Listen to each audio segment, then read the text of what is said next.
Released as two parts in 1947 and 1948 and produced by the Kunlun Film Company, The Spring River Flows East was directed by Chusheng, who just recently returned back to his native Shanghai, and Junli. The movie stars among others Bai Yang and Tao Jin as the two main protagonists Xiuwen and Zhang Zhongliang, as well as Xiuwen as Wang Lizhen, Shangguan Yunzhu as Xiuwen and Wu Yin as Zhang's mother-in-law. Though the actress herself was only 38 at the time, the filmmakers used some heavy makeup to make her look like 60 or 70 years old. The movie itself was released in two parts, which total at about 3 hours. It follows the fate of two young married people, Su and Zhang, during World War II and its immediate aftermath.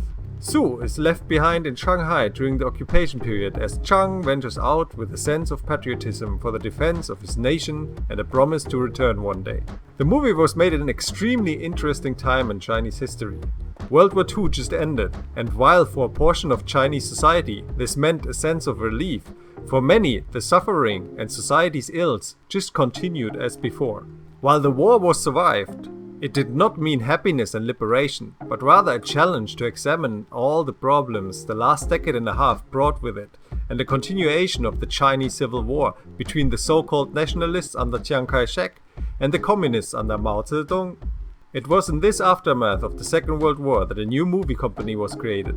In May of 1946, the Lianhua Film Company and some smaller still existing production firms were put together to establish the new and privately owned Kunlun Production Company. During the post-war era and before liberation in 1949, Kunlun was responsible for the production of some of the most famous Chinese movies ever made, such as Shi Dongshan's famous 1947 movie 8,000 Li of Cloud and Moon, also starring Bai Yang and Tao Jin. Kunlun is often seen as a company created and strongly influenced by the communist underground movement at the time. The themes and stories told in many of its movies have a distinctive nationalist critique to it, and many of the people active within the company, such as Yang Hansheng, inherited important functions within the new established society after 1949. In this context, there's always the question how these movies managed to be in the position to even raise criticism towards the nationalists, since after the war, in places like Shanghai, nationalist censorship was especially strong. The Spring River Flows East is perhaps the best epic of this time and stands as a testament of the different experiences people made during and directly after Japanese occupation.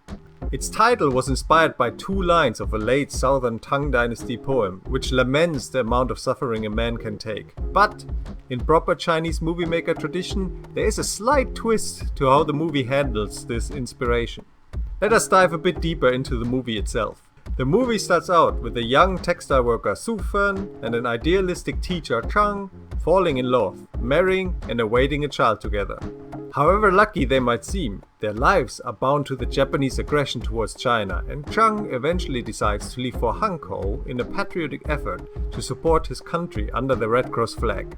This is a story element all too familiar to the Chinese population at the time. Separation and the fear of loss was the reality for a majority of people who fled from the occupying force, penetrating deeper into the Chinese heartland. Zhang's journey leads him to the new seat of the wartime government, Chongqing, a city where many of the Shanghai movie makers ended up themselves during the war. He quickly becomes disillusioned with the corruption among factory owners and bosses. This is reflected in the movie with a moral decline of the main character, but also carries the image of a morally declining nation. He hides his marriage to Xiuwen and marries a high society family member, and during the course of the movie even goes so far as to ensure himself that his family must have surely died. The corruption and disillusion that Zhang experienced during the movie reflects a fundamental problem during the war in Chinese society, a problem the nationalists had a need to address.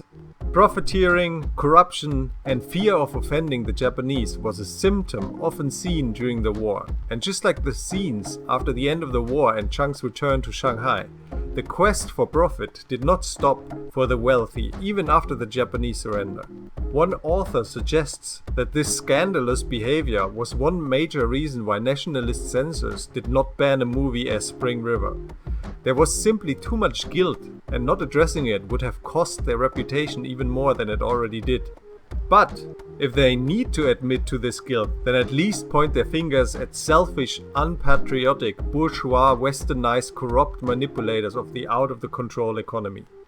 Through the move of the high society setting from Chongqing to Shanghai, it underlines another major post-war China issue, that the illnesses of society wandered with the war-stricken people and get carried along to all corners of the land as people return to their place of origin.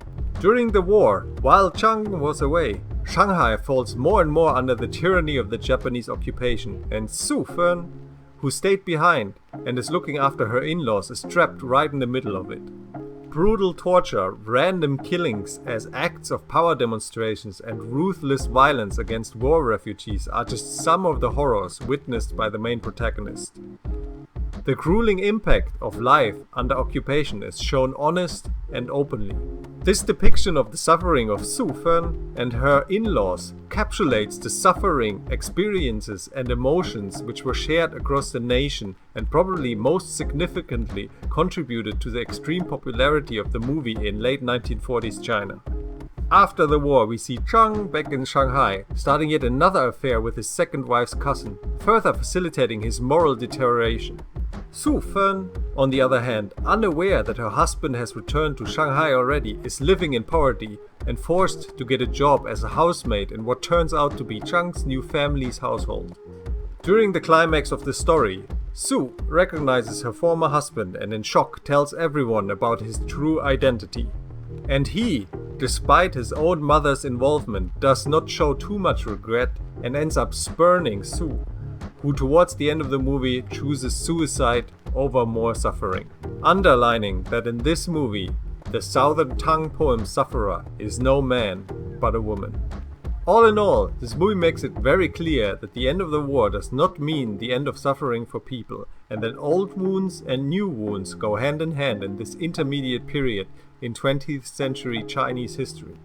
The people who enjoyed a comfortable life during the war came back to exploit the ones who have already suffered enough, and the nation seemed in need for a new direction. It is a great movie that not only manages to address widespread big national issues at the time, but also packages them in a miniature world surrounding the fate of the two main protagonists. I strongly recommend it for anyone interested in Chinese cinema.